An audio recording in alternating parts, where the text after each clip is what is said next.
The grand chamber of the Galactic Council stretched so far that its ceiling disappeared into artificial clouds. Towers of crystal rose from the floor, each one holding a representative of the ancient species who ruled the galaxy.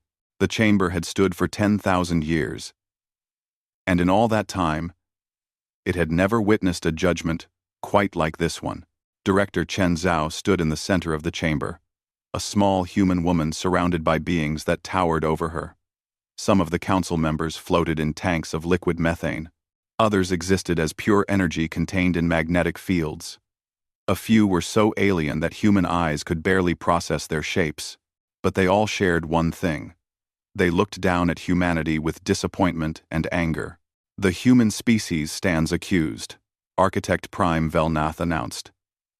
The crystalline being's voice resonated through the chamber, like wind chimes in a storm.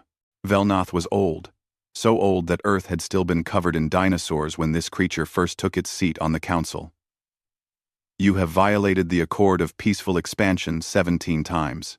You have weaponized technologies that were marked as forbidden. You have colonized star systems that were declared off-limits to junior species." Chen felt her jaw tighten, but she kept her face neutral. Behind her, the small delegation of human officials stood silent. They had prepared for this moment for months. But now that it was here, the weight of it pressed down like a physical force. "We have the right to defend ourselves," Chen said. Her voice carried through the chamber, amplified by technology she didn't understand. "When the Vrin raiders attacked our colony on Tau City, the Council did nothing. When the Matharian swarm consumed 3 of our agricultural worlds, you told us it was natural galactic processes. We had to adapt or die." A sound like grinding stones echoed from one of the towers. It was laughter, Chen realized, with a chill. The Vrin representative, Warlord Kresh, found her words amusing. "The weak always make excuses," Kresh said. His 6 arms gestured dismissively. "My people raided your worlds because you were easy prey. If you cannot defend what you claim, you do not deserve to keep it. That is the way of nature." "That is not the way of civilization," Chen shot back. "Or so we thought when we joined this council. We were told there were rules, laws, protection for all species, large and small." Velnath's crystalline body pulsed with light. "The rules exist to maintain order, to prevent chaos. Your species joined the council only 80 years ago. You are children. In galactic terms, children must accept guidance from their elders." "We're not children," Chen said. The words came out harder than she intended. "We're a sovereign species with the same rights as any other." "Rights?" A new voice entered the conversation. This one sounded like music, beautiful and terrible at the same time. The speaker was Ambassador Lyra of the Melodian Chorus, a species that communicated through complex harmonies. "You speak of rights while you tear through the galaxy like a wildfire. In 80 years, you have spread to 247 star systems. It took my people 1,000 years to claim that much space. Perhaps your people moved too slowly," Chen said. The chamber erupted. Voices overlapped in a dozen languages and communication methods. Some of the council members expressed shock. Others showed approval. A few simply watched with the cold calculation of beings who had seen thousands of species rise and fall. Velnath raised one crystalline appendage, and silence fell instantly. "You see?" the Architect Prime said. "This is why we are here today. Humanity refuses to accept their place. They question authority. They push boundaries that were set for good reason. They innovate without considering the consequences. Innovation is not a crime," Chen said. "It is when that innovation threatens the stability of the entire galactic community." Velnath replied. 3 months ago, human scientists on the research station Prometheus developed a quantum weapon capable of destabilizing stars. Do you understand what that means? One ship with that weapon could commit genocide on a scale never before seen. "We never deployed that weapon," Chen protested. "It was purely theoretical research. Theoretical research that your military immediately classified and began working to weaponize, Velnath said. We have evidence of this. The Council's observers have been monitoring your activities closely. Well, Chen felt a cold anger building in her chest. Spies. The Council had been spying on humanity's private research, but she couldn't let her emotions show. Not here. Not now. Every species in this chamber has weapons of mass destruction, she said carefully. The Vryn have planet crackers. The Melodians can broadcast harmonics that drive entire populations insane. The Xanthid Collective has biological weapons that make our worst nightmares look tame. Why is humanity held to a different standard? Because those species earned their weapons over millennia of careful development, Velnath said. They proved they could be trusted with such power. Humanity has not. You are reckless, aggressive, unpredictable. These traits made you successful on your homeworld, but they make you dangerous in the galactic community. The words stung because there was truth in them. Humanity had expanded fast, maybe too fast. They had pushed into territories other species had avoided. They had developed weapons and technologies at a pace that frightened their neighbors. But what choice did they have? The galaxy was not a friendly place. Species that moved too slowly got conquered or absorbed. Species that showed weakness got exploited. So what are you proposing? Chen asked, though she already knew. She had seen this coming for months. Economic sanctions? Limitations on our expansion? Forced technology sharing? We are proposing exile, Velnath said. The word hung in the air like a death sentence. Chen felt the blood drain from her face. Behind her, she heard one of her aides gasp. Exile, she repeated, not quite believing what she was hearing. You can't be serious. The Council has debated this matter for 6 standard months, Velnath said. We have reviewed every aspect of human behavior since you joined the galactic community. We have consulted historical records of other aggressive species. We have considered every alternative. The conclusion is unanimous. Humanity must be removed from Council space. Where would we go? Chen demanded. You control 90% of the habitable galaxy. Are you sentencing 20 billion humans to death? We are giving you a chance to survive on your own terms, Velnath said. Beyond the veiled reaches lies unclaimed space.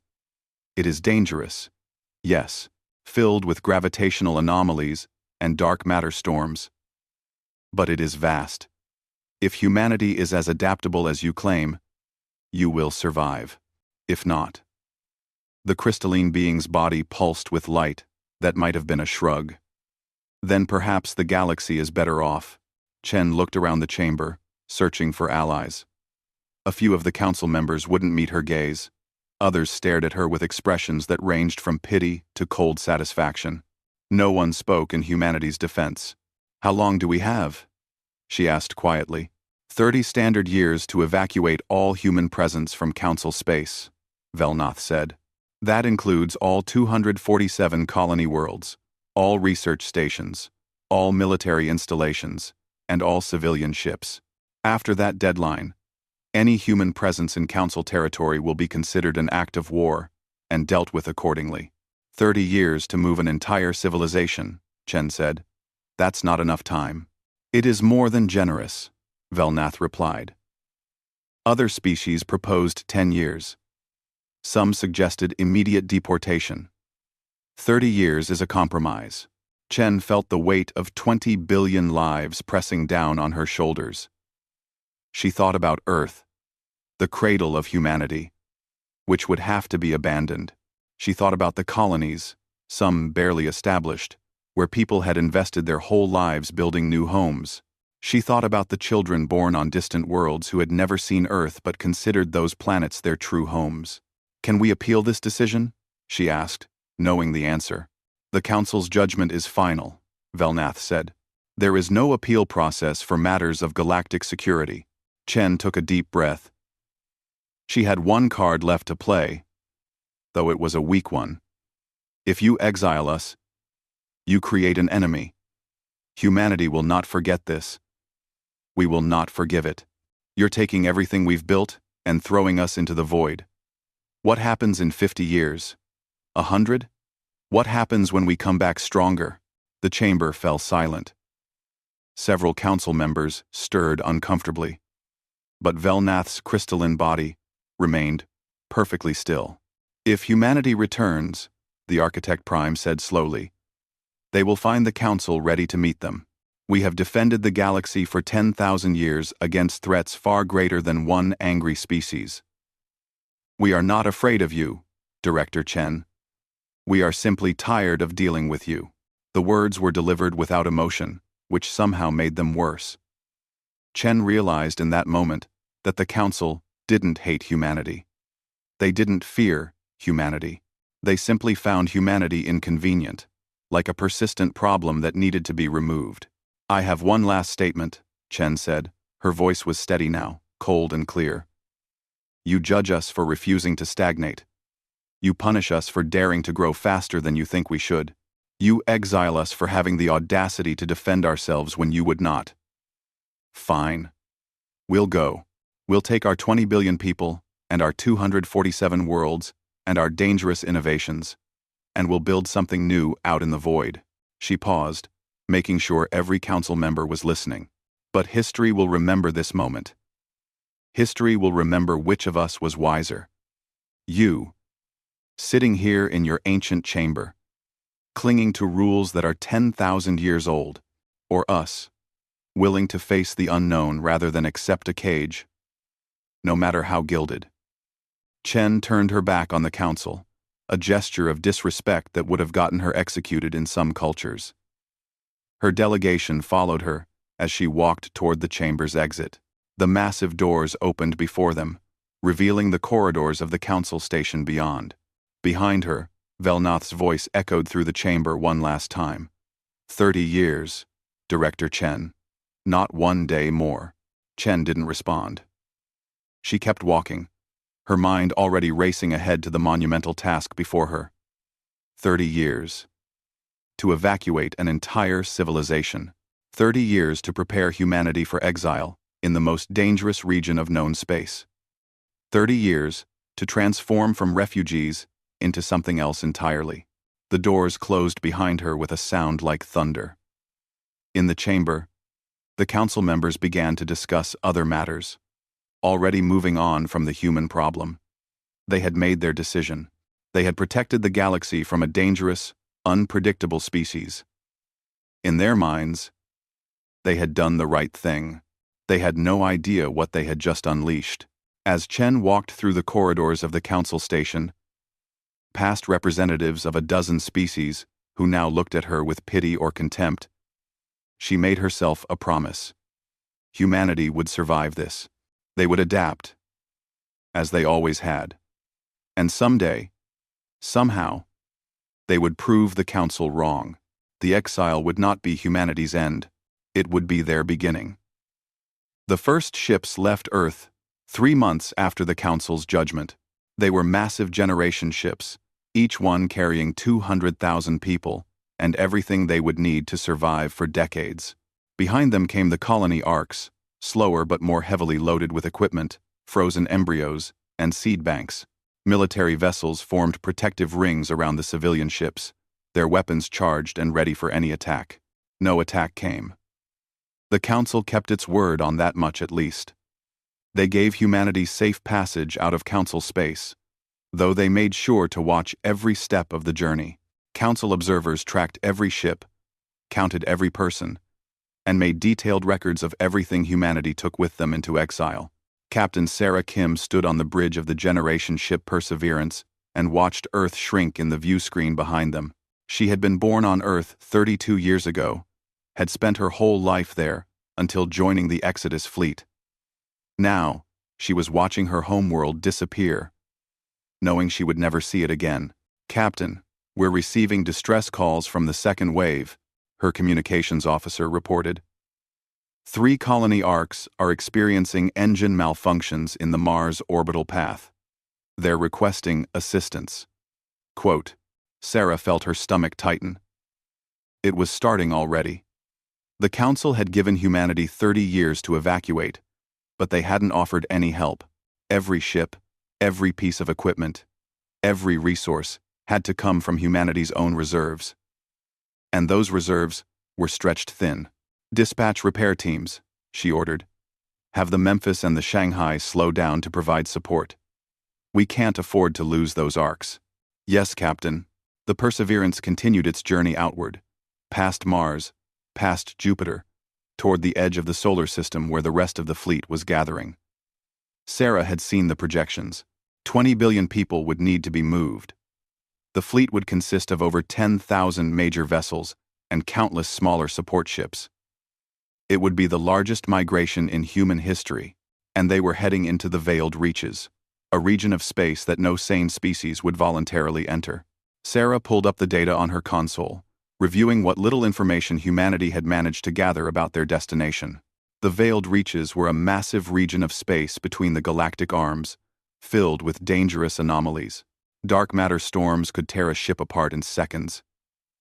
Gravitational whirlpools created by collapsed stars made navigation nearly impossible, and scattered throughout the region were the ruins of dead civilizations, species that had tried to claim that space and failed. It was a death sentence, disguised as exile. But it was also the only option humanity had. The first year of the Exodus was brutal. Ships broke down constantly. Food production systems failed. Water recyclers malfunctioned. People got sick, and medical supplies ran low.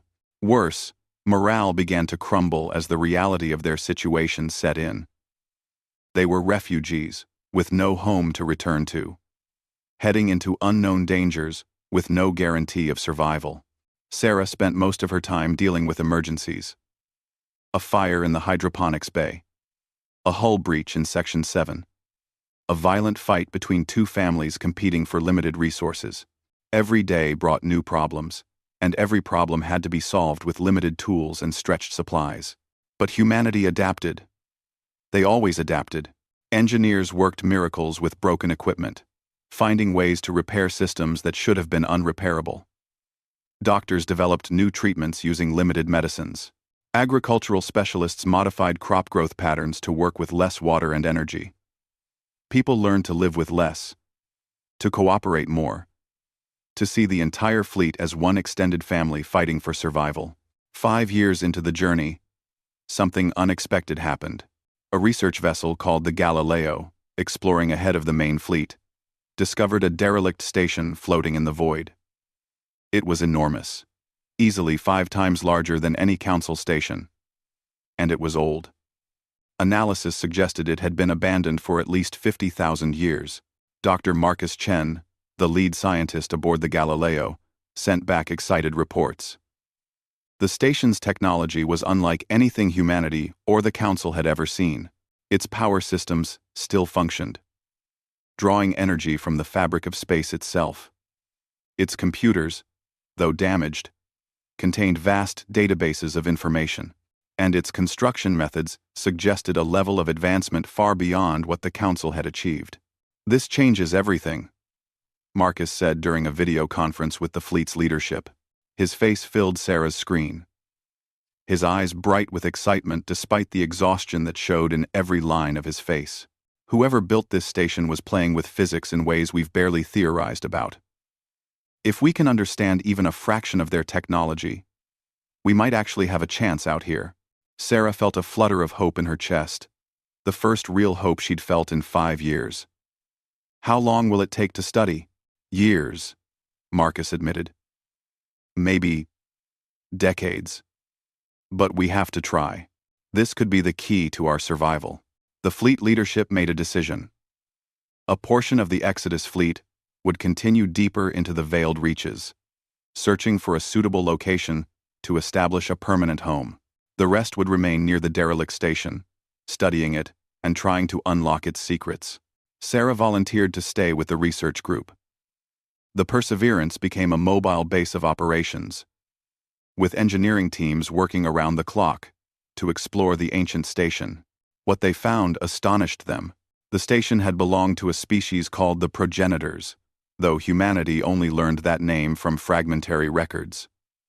The progenitors had been ancient beyond comprehension, and their technology reflected it. They had mastered manipulation of space-time itself, creating devices that could bend gravity, compress distance, and tap into energy sources that shouldn't exist according to Council physics. More importantly, they had mapped the veiled reaches in extraordinary detail. The gravitational anomalies that made navigation so dangerous weren't random. They were the remnants of ancient progenitor engineering projects, megastructures so vast that they warped space-time itself. And the dark matter storms weren't natural phenomena. They were defensive systems, still active after tens of thousands of years, protecting something deeper in the reaches. Dr. Sarah Kim, who had become the chief scientist studying the station, made the breakthrough that would change humanity's fate.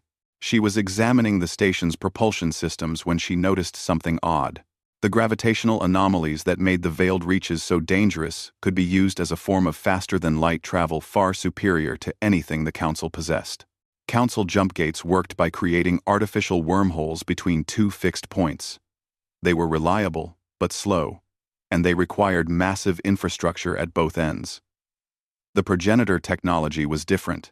It used the natural gravitational fluctuations of the reaches to slingshot ships across vast distances almost instantaneously. Sarah spent 6 months developing a working prototype. The first test flight nearly killed the crew when the ship materialized inside a small asteroid. The second test worked perfectly, transporting a probe across 50 light-years in less than a minute. The third test took Sarah herself on a journey that should have taken months. She traveled from the derelict station to the forward elements of the Exodus fleet in 3 hours. When she emerged from the test ship, shaking but triumphant, she knew humanity had found their advantage. The Council had exiled them to a prison. Humanity was turning that prison into a fortress. The Exodus continued, but now with purpose and direction. The forward fleet had found Sanctum, a massive rogue planet that orbited 3 dim stars in a complex gravitational dance. The planet was tidally locked, with one side facing the stars and the other in perpetual darkness. But the twilight band between them was habitable. More importantly, Sanctum sat at a gravitational nexus point, making it ideal for the new, faster-than-light system Sarah had developed. 15 years after leaving Council space, humanity established its first permanent settlement in the veiled reaches. They called it New Hope, a city of 5 million people built into the rocky canyons of Sanctum's twilight zone. Above the planet, shipyards took shape, constructing new vessels using progenitor technology combined with human innovation. The Exodus fleet continued spreading throughout the reaches. Every week, new colonies were established. Research teams explored more ancient ruins, finding more progenitor technology. Engineering crews built networks of habitats and stations connected by the new travel system. Humanity didn't just survive in the veiled reaches, they thrived. Cut off from Council trade, they were forced to develop their own solutions to every problem. They couldn't import food, so they engineered new agricultural systems that could grow crops in low-gravity environments. They couldn't buy advanced medical equipment, so they developed organic mechanical hybrid systems that could regrow damaged organs. They couldn't purchase weapons from the galactic market, so they built their own, using principles learned from progenitor technology. The children born during the Exodus grew up knowing only this life. They had never seen Earth. They had never lived under Council rule. They knew only that their parents and grandparents had been exiled for being too dangerous, too innovative, too unwilling to accept limits. That knowledge shaped them. 20 years after the Exodus began, Fleet Admiral James Rodriguez stood on a viewing platform above New Hope and looked out at what humanity had built. The city had grown to 20 million people. The shipyards above the planet could construct a new vessel every day. And scattered throughout the veiled reaches, nearly 300 colony worlds housed humanity's growing population. "We've done well," said Director Chen Zhao, who stood beside him. She was old now, her hair white and her face lined with wrinkles. But her eyes were still sharp. "Better than I dared hope when the Council passed their judgment." "The Council thought they were sending us to die," James said. They thought the reaches would kill us. Instead, the reaches made us stronger, Chen replied. Out here, we had to innovate or perish. No council regulations holding us back. No ancient species telling us what we could or couldn't research. Just survival and progress.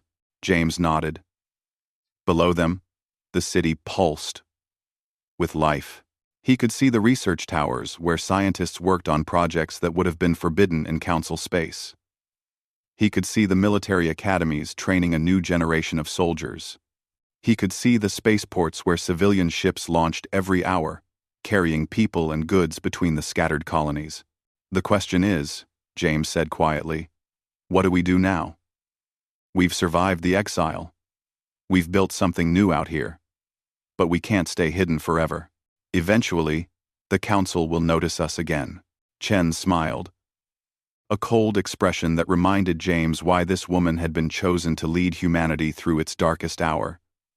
Then, we make sure that when they notice us, they see something they can't ignore, something they can't dismiss, something powerful enough that they'll never dare exile us again. An empire, James said. An empire, Chen agreed. But not like the ones the council knows. Not an empire built on conquest and subjugation. An empire built on innovation and determination. An empire that stretches across this entire region of space, using technology the council doesn't understand and can't counter. She turned to look at James directly. The council wanted to get rid of humanity because we were dangerous and unpredictable. They wanted to preserve their ancient order, their comfortable stability. So let's give them exactly what they feared. Let's become something the galaxy has never seen before. James felt a chill run down his spine. It wasn't fear.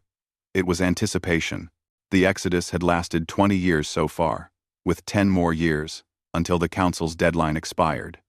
10 more years to build and grow and prepare. And then humanity would decide what came next.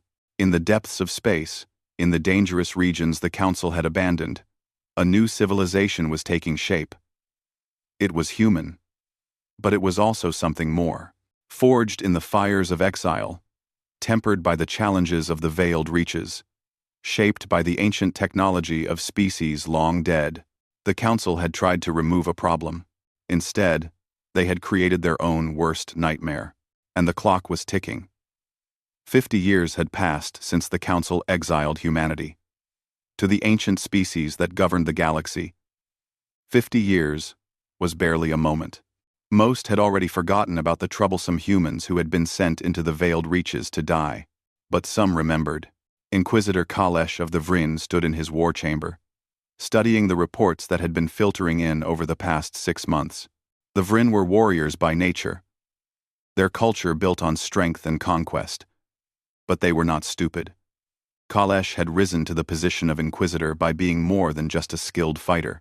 He was a scholar, a strategist, and most importantly, someone who paid attention to details others missed. The details he was seeing now troubled him deeply. Read the latest report again. He ordered his aide, a younger Vryn named Thresh, who served as his assistant and student. Thresh activated the holographic display. 3 weeks ago, a pirate fleet operating near the Veiled Reaches border went silent.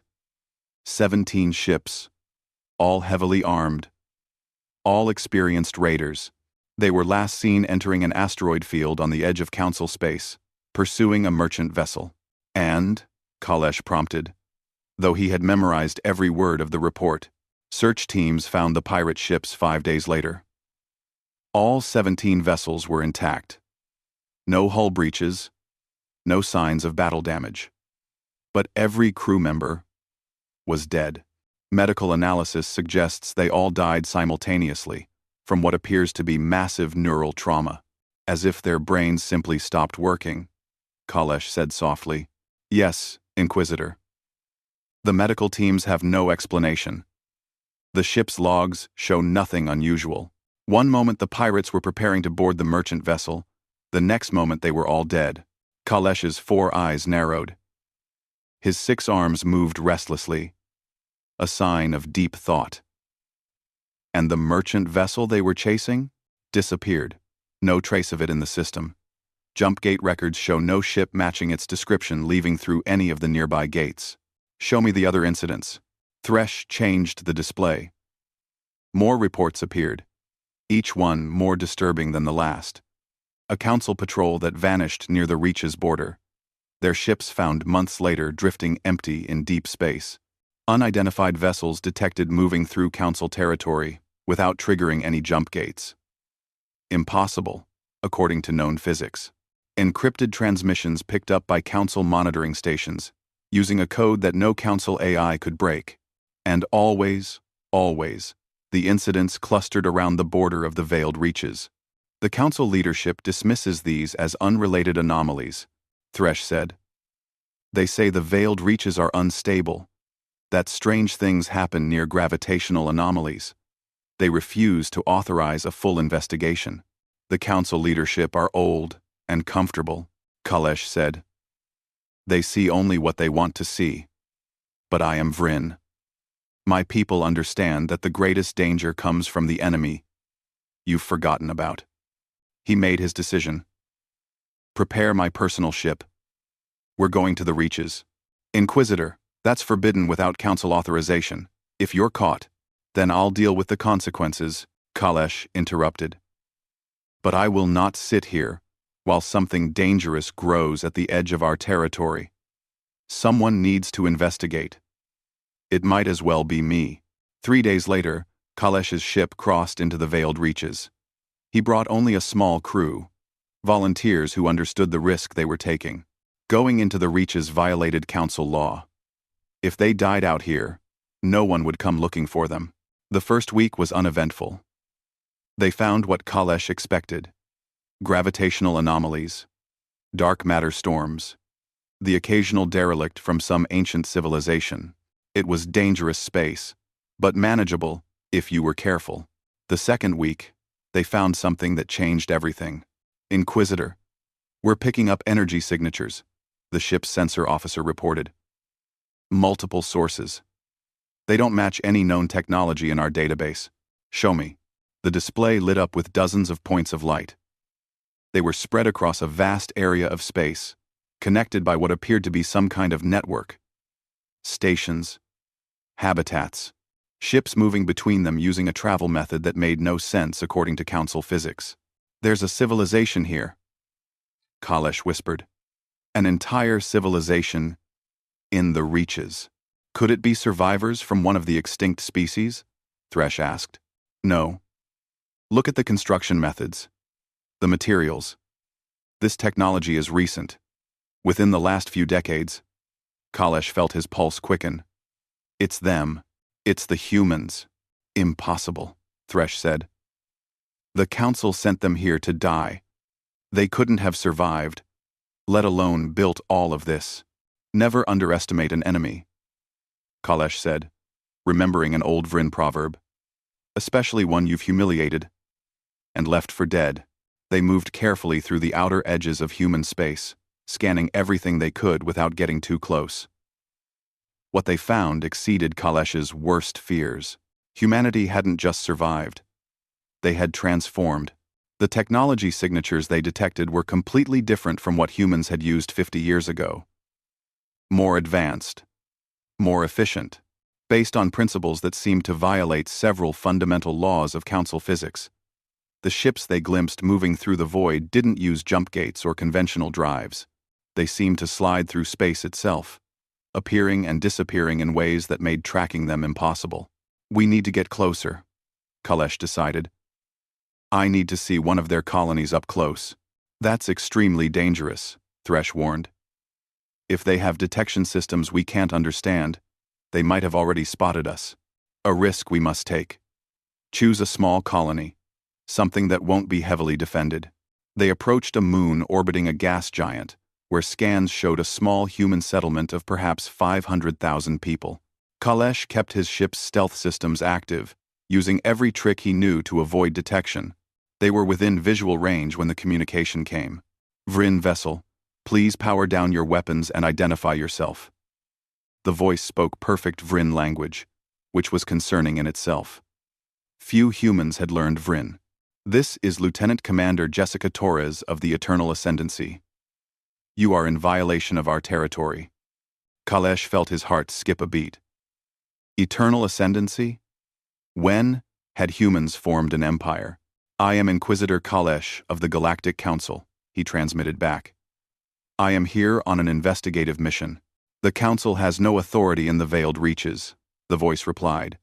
They exiled us from their space. We did not grant them access to ours. However, you came alone. Not with a fleet. That suggests curiosity rather than aggression. We will allow you to land and meet with our representatives. Do you accept? Kalesh looked at Thresh. His aide's expression showed concern, but also curiosity. They had come this far. Turning back now would gain them nothing. I accept, Kalesh said. The landing was smooth, guided by automated systems far more sophisticated than anything the Council used. Kalesh emerged from his ship to find a delegation waiting for him on a proper landing platform. The humans looked different from how he remembered. Some had visible cybernetic implants. Others had eyes that seemed to glow faintly with inner light. All of them moved with a confidence and purpose that spoke of a people who had overcome impossible odds. Lieutenant Commander Torres stepped forward. She was a tall woman, with silver hair and those strange glowing eyes. Welcome to Sanctuary 7, Inquisitor. I apologize for the secrecy, but we've had to be careful about our existence becoming known to the Council. For 50 years? Kalesh asked. You've been hiding for 50 years? Not hiding, Torres corrected. Building, learning. Becoming something more than what we were when the Council cast us out. She gestured to the colony around them. Come, let me show you what humanity has accomplished. What Kalesh saw over the next 3 days shook his understanding of what was possible. The humans had found ancient technology in the Reaches. Technology from species called the progenitors. They had studied it, reverse-engineered it, and combined it with their own innovations to create something entirely new. Their cities were partially biological, buildings that grew and adapted to their inhabitants' needs. Their ships used gravitational manipulation for faster-than-light travel that was both faster and more efficient than Council jump gates. Their weapons could disable electronics from a distance, or worse, could target biological systems directly. That explained the dead pirates. Their brains had been overloaded by a neural weapon that left no physical trace, but it was the people themselves that disturbed Kalesh most. Many humans had undergone modifications that blurred the line between biological and mechanical. Some had enhanced their cognitive abilities with neural implants. Others had improved their physical capabilities with cybernetic limbs or bioengineered muscles.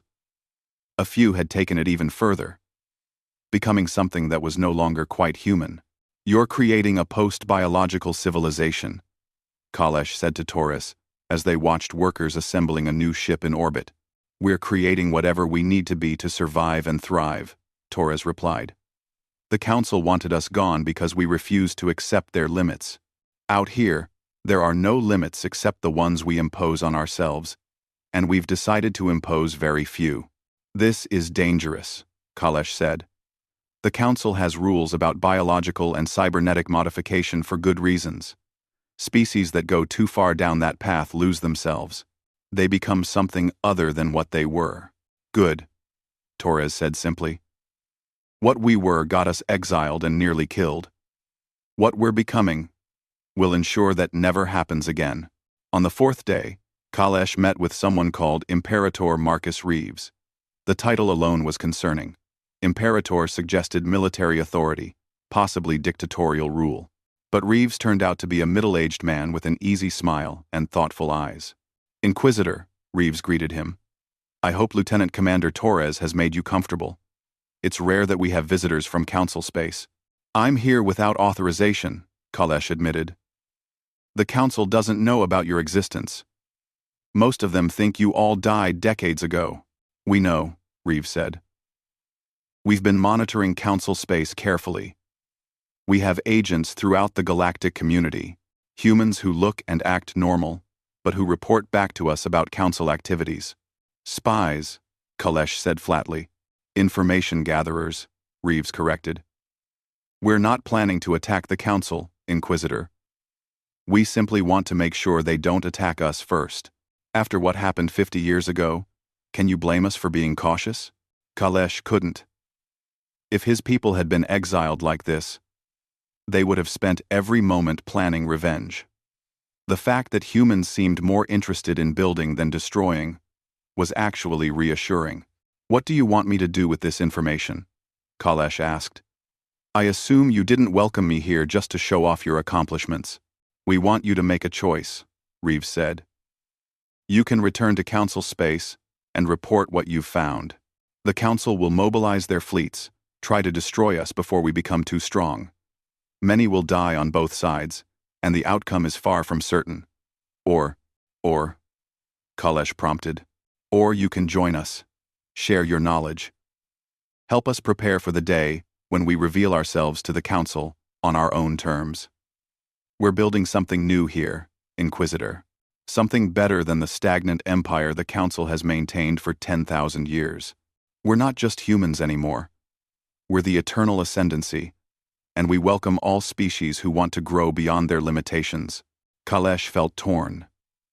His loyalty to the Council ran deep. He had served them for over 2 centuries. But he also saw the truth in Reeves' words. The Council was stagnant.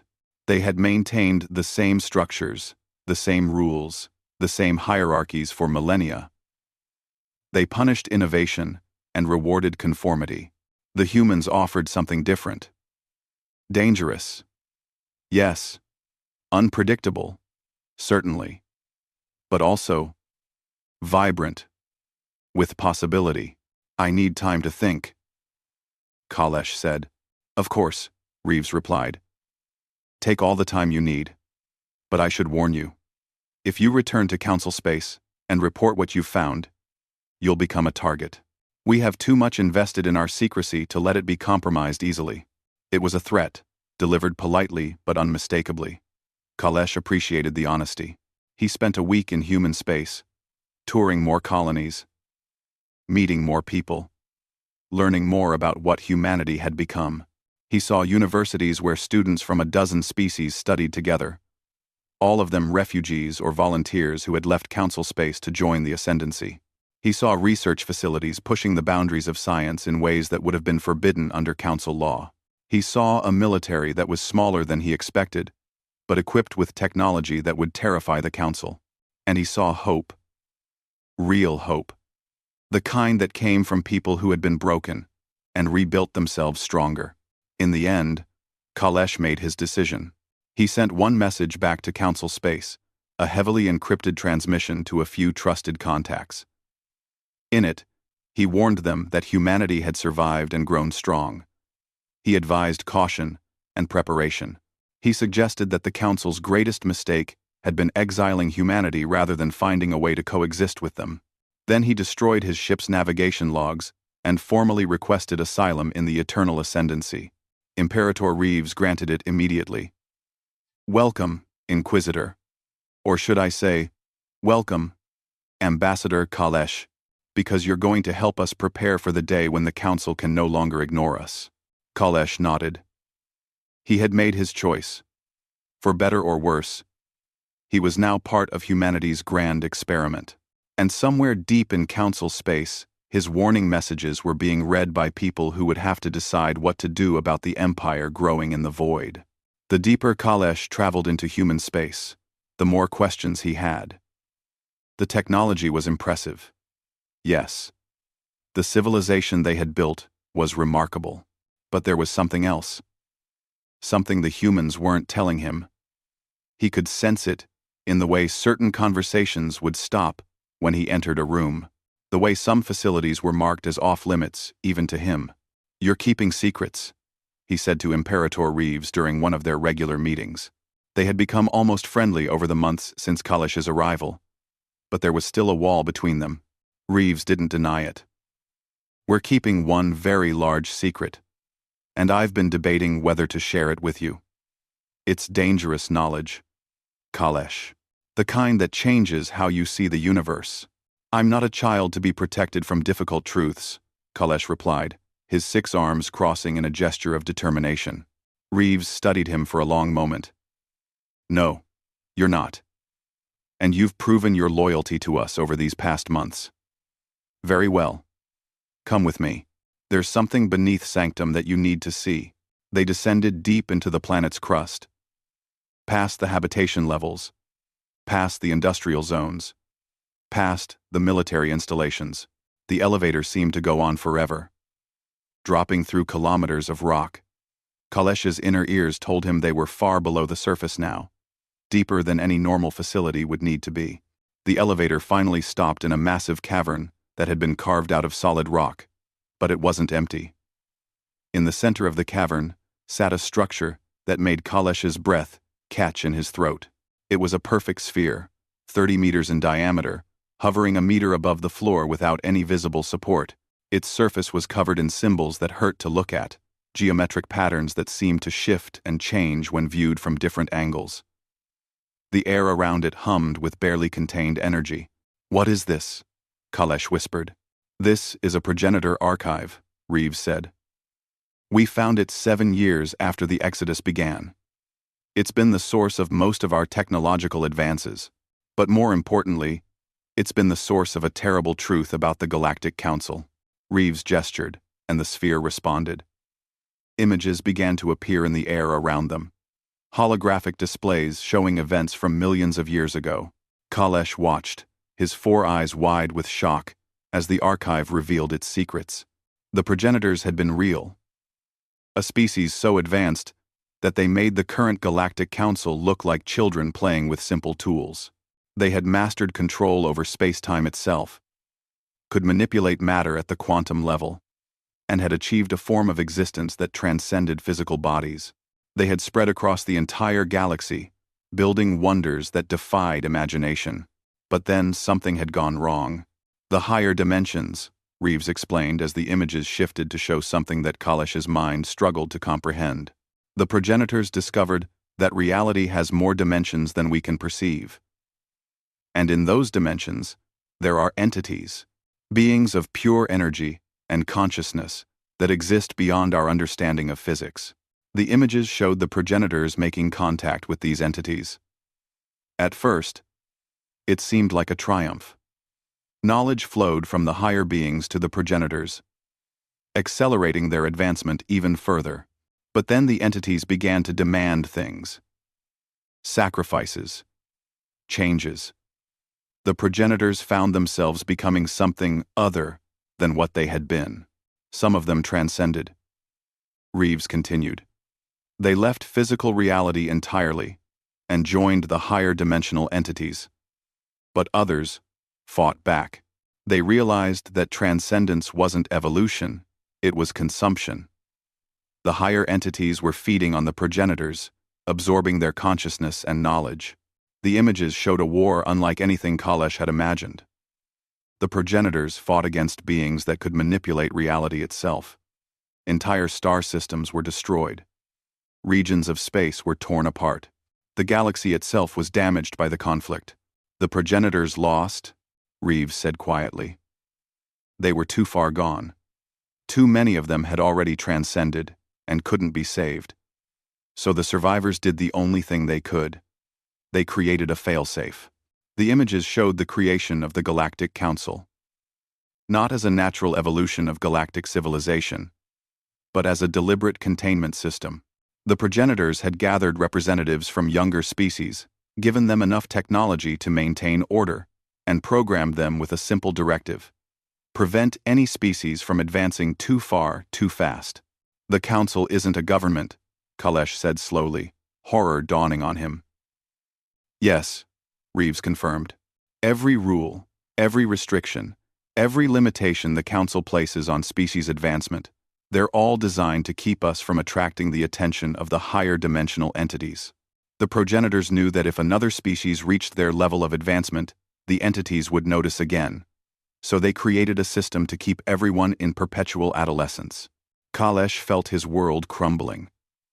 He had served the Council for centuries, believing in their mission to maintain peace and order. And all along, They had been nothing more than jailers, keeping the entire galaxy trapped in a prison of enforced stagnation. "Does the council leadership know?" he asked. "Some of them must," Reeves said. "The oldest members, like Architect Prime Velnath. They've been on the council for thousands of years. They must know the truth, but they keep it secret because they believe the cage is necessary.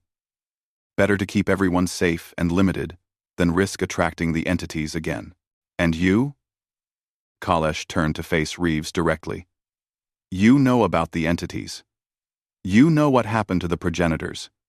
So why are you advancing so rapidly? Aren't you afraid of attracting their attention?" Reeves smiled, but it wasn't a happy expression. "We're terrified. But we also made a choice. The Council's approach is to hide and hope the entities never notice us. Our approach is to prepare for the day when they do. Because they will, eventually. Entities that can perceive higher dimensions aren't going to miss an entire galaxy full of potential hosts forever." He gestured at the archive. "We've been studying everything the progenitors left behind, learning from their mistakes. They failed because they transcended as individuals, each one vulnerable to the entity's influence. We're trying something different." "What do you mean?" Kalesh asked. "Come with me. There's more to show you." They left the archive chamber and traveled to another facility, this one on the surface of Sanctum. It was a research complex, heavily guarded and shielded against all forms of scanning. Inside, Kalesh found laboratories filled with equipment he didn't recognize and scientists working on projects he couldn't understand. Dr. Sarah Kim met them at the entrance. She was old now, in her 80s, but her eyes were still sharp and intelligent. "Ambassador Kalesh," she greeted him. "The Imperator says, you're ready to learn about Project Anchor." "What is Project Anchor?" Kalesh asked. Sarah led them to an observation window overlooking a vast chamber. Inside, suspended in fields of energy, were hundreds of people. They appeared to be sleeping, their bodies perfectly still. The progenitors failed because when they transcended, they lost their connection to baseline reality, Sarah explained. They became pure consciousness, vulnerable to the entities. We're trying to maintain that connection. Some of us are enhancing ourselves, pushing the boundaries of what's possible with biology and technology, but others are staying human, baseline human, as anchors. "I don't understand," Kalesh admitted. "Think of it like a tree," Sarah said. "The branches reach up toward the sky, toward transcendence. But the roots dig deep into the earth, into baseline reality. Both are necessary. Without roots, the tree falls over. We're creating a civilization that exists in multiple states simultaneously. Some of us transcending, exploring higher dimensions and advanced states of consciousness. Others remaining firmly planted in physical reality, keeping us grounded." She pointed to the sleeping figures. "These people are our anchors. They're quantum entangled with our most advanced researchers. When someone pushes too far into transcendence, the anchors pull them back. It's like a safety rope for climbers. It allows us to explore dangerous territory without the risk of losing ourselves entirely." Kalesh stared at the chamber in amazement. "This is insane. You're playing with forces you don't fully understand." "Yes," Sarah agreed. "But the alternative is to stay in the Council's cage forever. And that's not survival. That's just a slower form of death. The universe is full of dangers, Kalesh. The entities are real, but so are we. And we have something the progenitors didn't." "What's that?" "We know what went wrong for them. We have their warning, their sacrifice, and we're using it to build something better. Not transcendence as escape, not advancement as abandonment of what we were, but evolution, while maintaining our essential identity." Over the following weeks, Kalesh learned more about humanity's grand experiment. He met people who existed in multiple states of consciousness simultaneously. He saw technology that allowed minds to interface directly with quantum computers without losing their sense of self. He witnessed experiments in higher dimensional perception that would have terrified the Council but fascinated him. But he also saw the risks. Some test subjects had lost themselves despite the anchoring system. Others had reported contact with something in the higher dimensions, beings that noticed when humans reached too far. The entities were real, and they were watching. One night, Kalesh stood on a balcony overlooking New Hope and tried to process everything he had learned. The Galactic Council was a cage. The progenitors had built it to protect younger species from dangers they couldn't comprehend. And humanity was deliberately trying to break out of that cage, fully aware of the risks. It was either the bravest thing he had ever witnessed or the most foolish. Reeves joined him on the balcony. "I know what you're thinking," the Imperator said. "You're wondering if we're making the same mistake the progenitors made. If our arrogance will doom us the way it doomed them." "Yes," Kalesh admitted. "We might be," Reeves said simply. "This could all end in disaster. The entities might consume us. We might lose ourselves to transcendence, despite our precautions. We might attract attention from things worse than what destroyed the progenitors. But we're going to try anyway. Because the one thing we can't do is nothing." "Why not?" Kalesh asked. "Why not accept the Council's protection? Live within their limits? It's kept the galaxy safe for 10,000 years, because it's not really living," Reeves replied. "It's just existing. The Council has maintained the same civilizations, the same technologies, the same structures for millennia. Nothing changes. Nothing grows. Everyone just goes through the motions, afraid to take risks, afraid to push boundaries, afraid to become more than what they are. That's not life. That's stasis." He looked up at the stars visible above them, hundreds of points of light in the darkness. "We never have. It's what got us exiled, and it's what's going to save us. Because if the entities do come for us, we'll fight. We'll adapt. We'll find a way to survive. That's what humans do." Kalesh felt something shift in his understanding. He had thought humanity's advancement was reckless, dangerous, foolish. But maybe it was necessary. Maybe the only way to survive in a universe full of predators was to become strong enough that predators thought twice about attacking. "What happens when you reveal yourselves to the Council?" he asked. "Because you will eventually. You can't stay hidden forever." "We'll offer them a choice," Reeves said.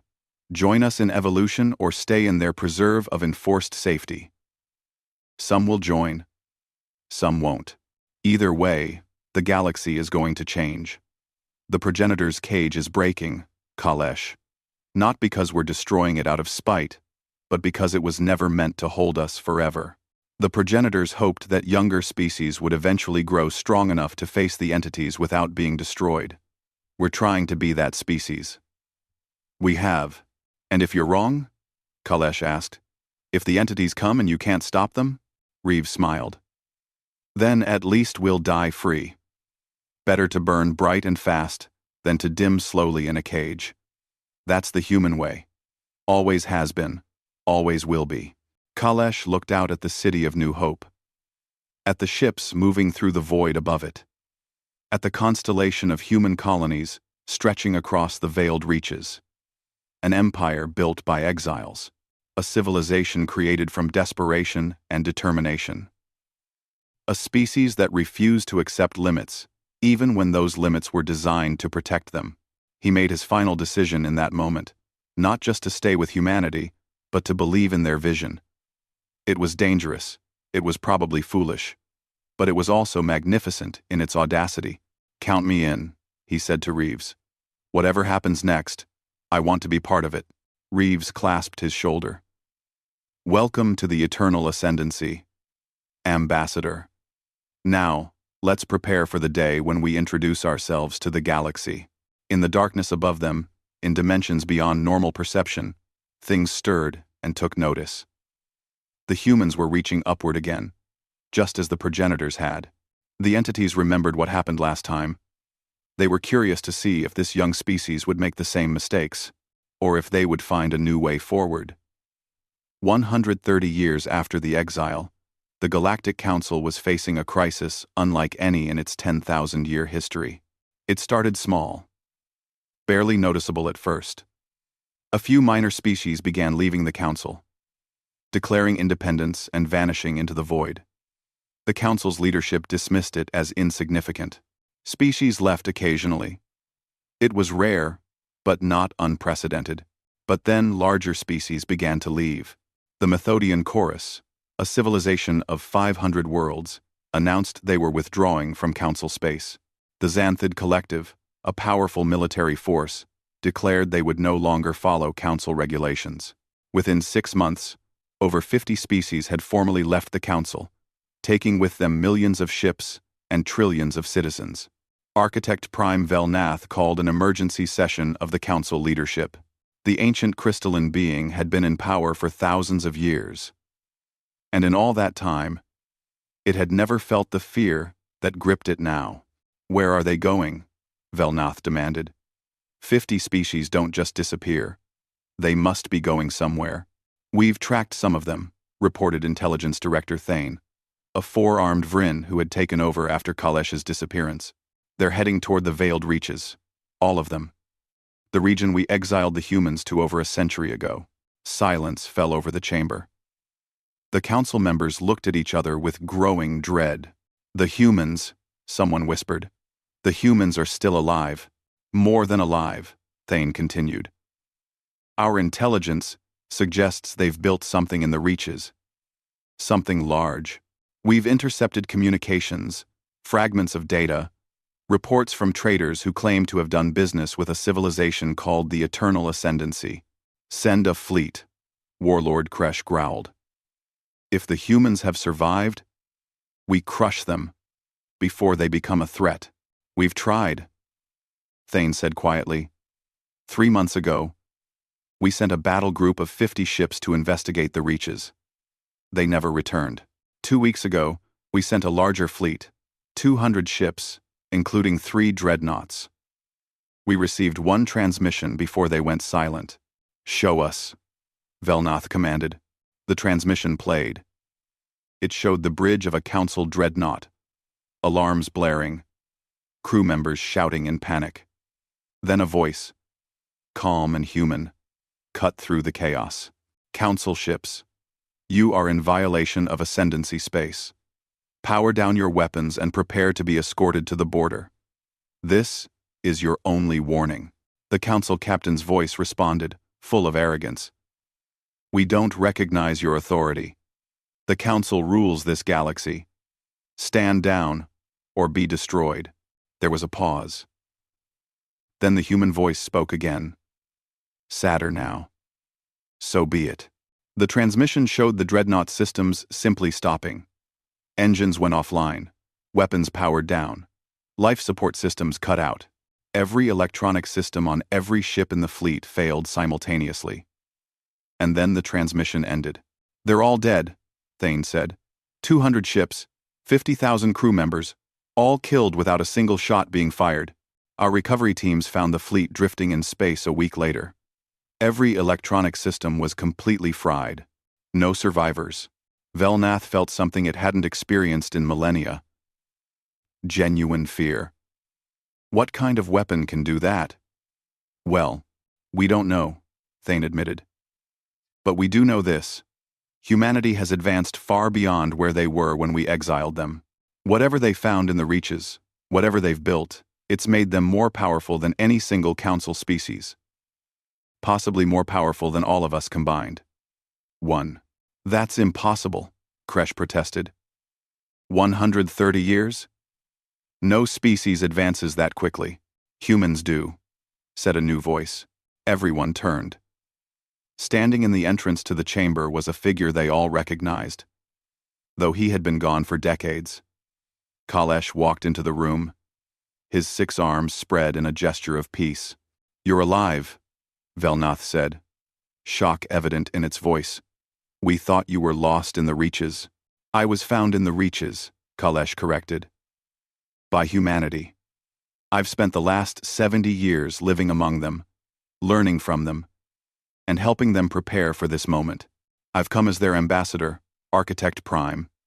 They sent me to deliver a message. You're a traitor, Kresh snarled, reaching for his weapons. Peace, Velnath commanded. Let him speak. Kalesh activated a holographic projector.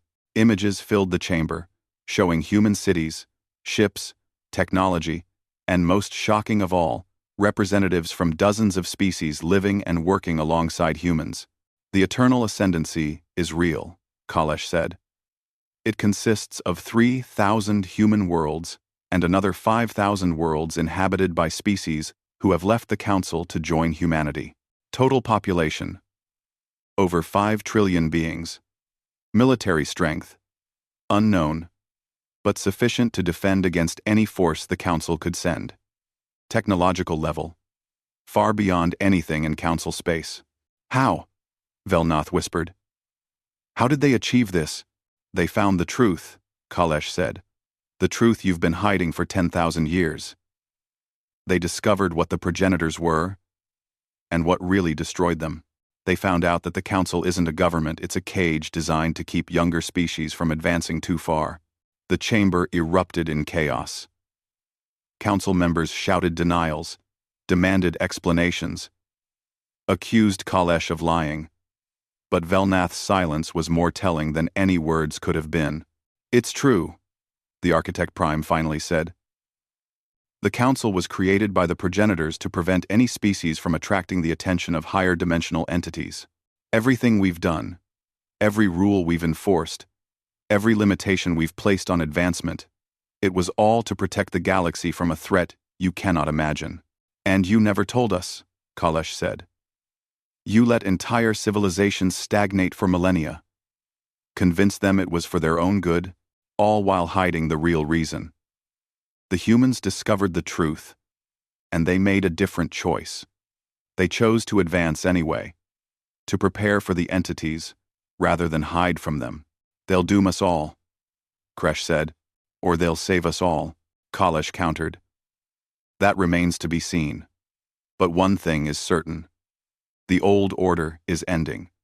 Humanity is coming, and they're bringing change with them. The Imperator arrived 3 days later.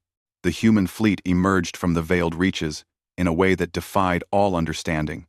Ships simply appeared in Council space, materializing out of nowhere without using jump gates or any recognizable form of faster-than-light travel. There were thousands of them, ranging from small scouts to massive vessels that dwarfed the Council's largest dreadnoughts. But it was the flagship that drew everyone's attention. The ship that appeared directly above the Council's central station was unlike anything they had ever seen. It seemed to exist in multiple places at once, its outline shifting and flickering as if it couldn't quite settle into normal three-dimensional space. The Imperator's message was broadcast simultaneously to every communication device in Council space. People of the Galactic Council, I am Imperator Marcus Chen, leader of the Eternal Ascendancy. My grandmother, Director Chen Zhao, stood in your chamber 130 years ago and listened as you exiled humanity for the crime of refusing to stagnate. You sent us into the veiled reaches to die. Instead, we built an empire. The transmission showed images of the Ascendancy, cities that blended organic and technological design in ways that looked like art, ships that could fold space itself, and most importantly, citizens from hundreds of species living together in harmony and prosperity. We didn't come here for revenge, the Imperator continued. We came to offer you a choice. The Council was built on a lie. The lie that safety requires stagnation. We offer a different vision. Advancement through courage, growth through innovation, survival through adaptation. We invite all species, all individuals, all beings who want more than the limited existence the Council offers to join us. We have technologies to share, knowledge to offer, and an empire to build. But we also respect those who wish to remain within the Council's protection. Velnath's response was immediate. You speak of choice, but you threaten our entire way of life. The entities are real. The danger is real. If you advance too far, you'll attract their attention and doom us all. The entities are already watching, The Imperator replied calmly. We've made contact with them. Or rather, they've made contact with us. And yes, they're dangerous. But they're not all-powerful. They're beings from higher dimensions. But that doesn't make them gods. It makes them different. And we've learned how to exist in their presence without being consumed. The transmission showed something that made several council members cry out in shock. Humans working with entities, beings of pure energy and impossible geometry, communicating across dimensional boundaries, learning from each other rather than destroying each other. The progenitors failed because they tried to transcend as individuals, the Imperator explained. Each one became vulnerable to the entity's influence. We've taken a different approach. We exist in multiple states simultaneously. Some of us have transcended. Yes. We've pushed into higher dimensions, enhanced our consciousness, become something more than baseline human. But others have remained firmly rooted in physical reality, creating a network of quantum-entangled consciousness that spans our entire empire. We call it the eternal ascendancy because we exist across multiple states of being. We're simultaneously physical and transcendent, biological and post-biological, individual and collective. We're human, but we're also more than human. And we're stable, in a way the progenitors never achieved. Velnoth listened with growing horror and fascination. We're playing with forces we're learning to comprehend, the Imperator corrected. Yes, it's dangerous. Yes, we've had losses, but we're making progress. And more importantly, we're not running from the future. We're preparing for it.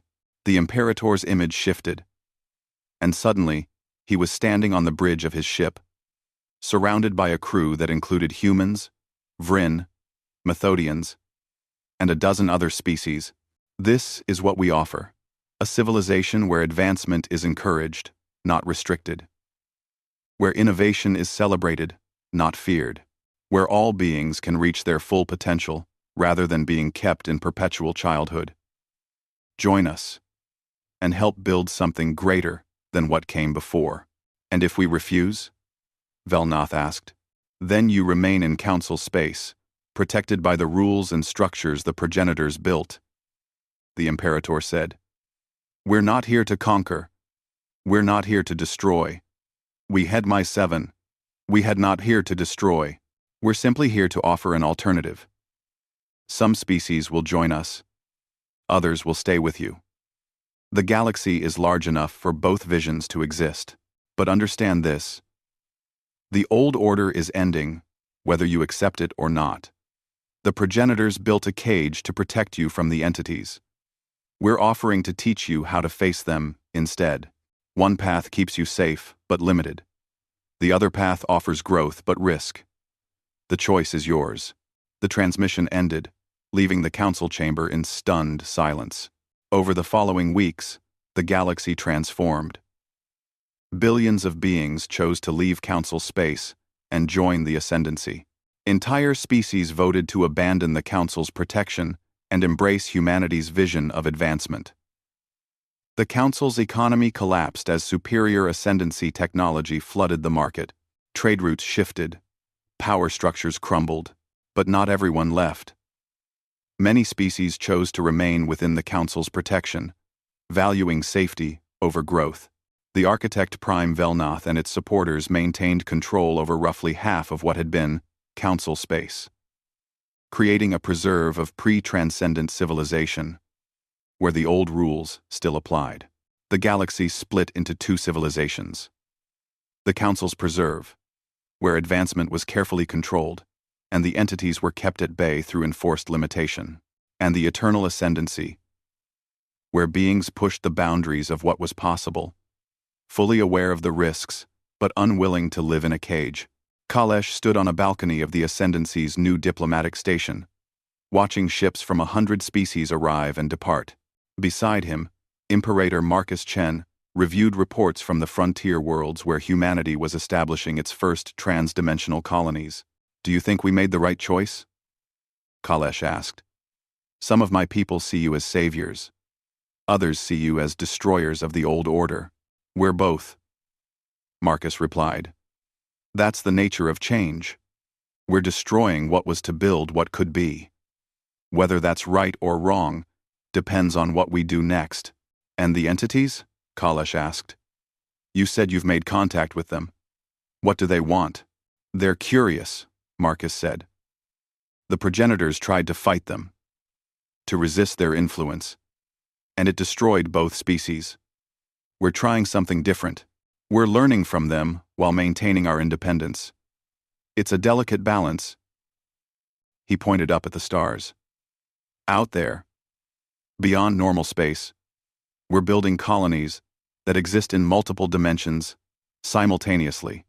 Cities where the buildings shift between realities. Ships that can travel through higher dimensions. People who can perceive realities you and I can barely imagine. We're becoming something the galaxy has never seen before. And if you fail? Kalesh pressed. If the entities consume you the way they consumed the progenitors, then at least we tried, Marcus said. The Council's approach was to hide and hope.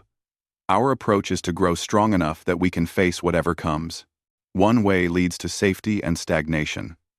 The other leads to risk and possibility. I know which one I prefer. He turned to face Kalesh directly. Your people have a saying. The warrior who never risks death never truly lives. That's what humanity learned in the veiled reaches. We were sent there to die. But instead, we discovered how to truly live. Now we're offering that same choice to the galaxy. Kalesh nodded slowly.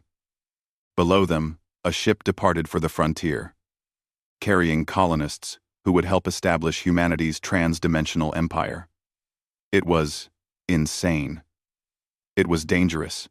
It was probably going to get them all killed, but it was magnificent. Somewhere in the darkness between dimensions, the entities watched and waited. They had destroyed the progenitors for reaching too far. But these humans were different. They weren't trying to escape physical reality through transcendence. They were trying to exist in multiple realities simultaneously, maintaining their core identity while expanding into new forms of existence. It was novel. It was unexpected. And the entities were curious to see if it would work. The Council had tried to exile humanity to protect the galaxy. Instead, they had created exactly what the progenitors had hoped for. A species brave enough to face the entities, smart enough to learn from past mistakes, and adaptable enough to find a new path forward. The eternal ascendancy stretched across normal space, higher dimensions, and multiple possible futures. It was an empire that existed outside of time. A civilization that transcended the limitations of three-dimensional reality. The exile had been meant as humanity's end. Instead, it became their genesis, the beginning of an empire whose power truly stretched across eternity. And in the void, both council members and entities watched to see what this audacious young species would become. The humans had been cast out for refusing to accept limits. Now, they were redefining what was possible. The future was uncertain. The risks were enormous. But one thing was clear. The galaxy would never be the same again. The cage was broken. The future was open. And humanity, along with all those who chose to join them, was reaching for the stars and beyond.